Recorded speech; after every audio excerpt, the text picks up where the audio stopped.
But this is not good news because the news is going to imply that we have to make some further cuts that weren't anticipated. But I'm grateful for the work of the finance team and that we're not going forward with something we're not absolutely sure of.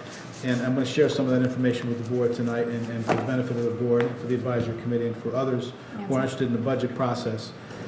The first point that I'm going to make is that we are projecting our new growth for fiscal 2010 to be $300,000. Basically, that is $100,000 less than we projected initially in the budget. And I don't think that should surprise anybody. I think if you look back historically, we've averaged in the area of 600,000, Nancy? So our estimate have been conservative at $400,000, but I'm sure that this isn't a big shock to most people. The building permits are down, and we certainly don't want to go forward with a number that we're projecting, and the assessors certainly don't want to go with a number that they're projecting that they can't meet. So as a result of our discussions and most recently with the assessor, Libby Bates, we decided we could not, and she could not, based on what information she has available to her now, reach the $400,000 projection. So there's now a loss of $100,000 in revenue that we anticipated, and we're pretty confident, she's pretty confident with that number based on what she thinks, as it says on the slide, that we calculate the new growth through June 30th. So, you know, if it stops snowing between now and then and people can return to building and making repairs to their homes and building new homes, that's certainly going to be a benefit to us. So we are now projecting a new growth estimate on the levy of $300,000 versus $400,000. The second item where there's an impact on the budget is relative to the enterprise indirect costs. As a result of working diligently and intimately at those costs that those enterprise funds are charged from the general fund, the difference is going to be about $164,000. And the town of Marshfield historically has created created those indirect costs like every other town in Massachusetts, at least before that I've worked in, but it's pretty common that they're based on projections. We've done a lot more work this time, and that's why we're a little bit more comfortable with the number, but we're going to have to reduce that revenue item, those indirect costs, in our levy by about $164,000, and we're still working with the DPW director and the Board of Public Works. That's not finalized, Nancy? No. It's not finalized. But we're pretty comfortable saying that that's going to be a decrease in our local receipts, about $164,000. Is it local receipts? $164,000. Yeah, it's a contributing source to our general fund budget. Right.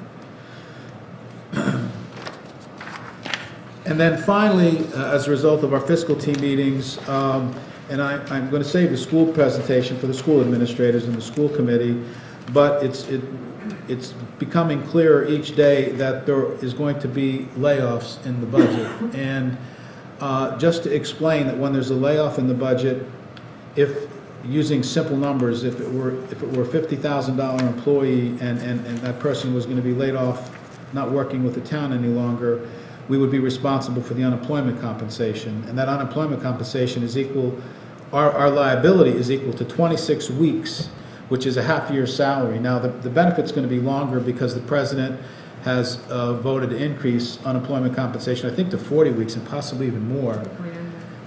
So the town's going to be responsible. So while we budgeted an unemployment compensation like we typically do, $100,000, if the school's preliminary projections to us come to fruition, we're going to need an additional $400,000 in the unemployment budget. There was no way we could know this until the schools share that information with us, and they're going to have the intimate details of that. And if there's questions about how unemployment works, I would yield to Nancy. She has written a memo today. We're self-insured. It's really the right way to do business. Under the circumstances today, people might say, well, why don't you get insurance? Well, in the last 20 years, if you don't lay anybody off, you're wasting a lot of money insuring your unemployment compensation. So we've really done well. Unfortunately, like every other community, we're faced with layoffs, and with a significant number of layoffs, it's going to impact our unemployment line by $400,000. So we'll be increasing that request budget to $500,000. And then here's a summary of the total budget with the dates that's changed.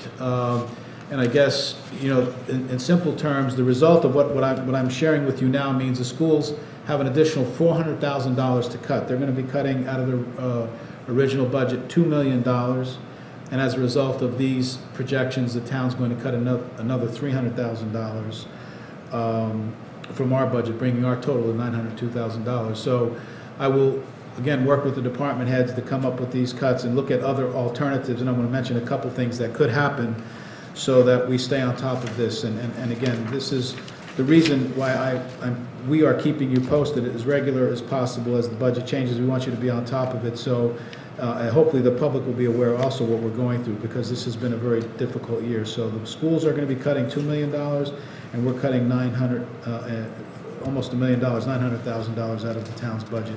And an additional $400,000 for the schools as a result of what I'm presenting tonight, and $300,000 for the town. And one point, maybe on a positive side, is that the health insurance number is not yet finalized. We started the budget with a 10% increase. We reduced it to 8% to make it level with last year. And now we know that in mid-March, the final numbers are coming forward.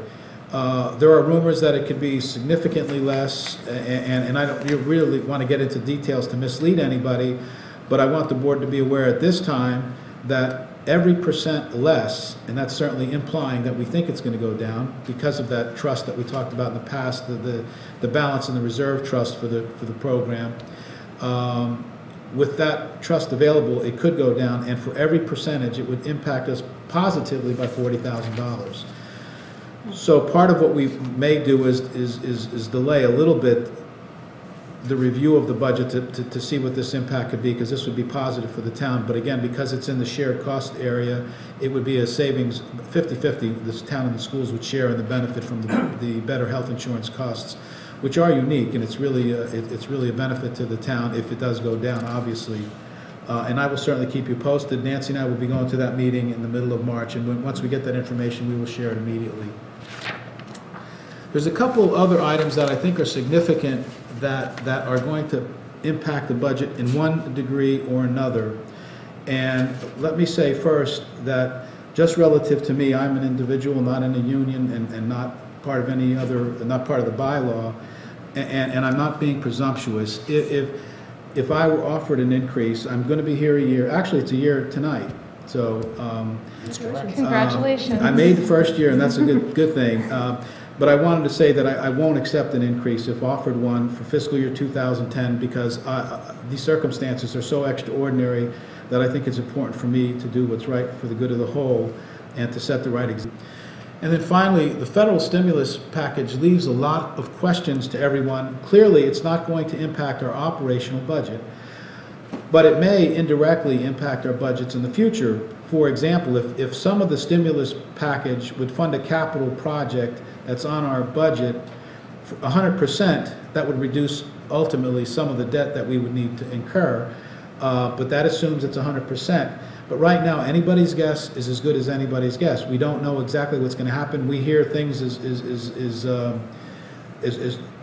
far as that the money won't be available for the next fiscal year till 2011. I mean, there's lots of questions, but I just want to make sure that we keep the issue that there is federal stimulus money available. The government, the president and the legislature passed funding, and it's not likely to impact our operational budgets, but we're certainly going to try to get our share of it. We know the schools are going to get some of that money, and how it affects them also is really up in the air now, because of the nature of the school system, and I think we're what's the term? We exceed the Net school funding? The net school spending. So I imagine the state would make a priority the schools that are in worse financial condition than the town of Marshfield. But I believe we're going to get some of that money.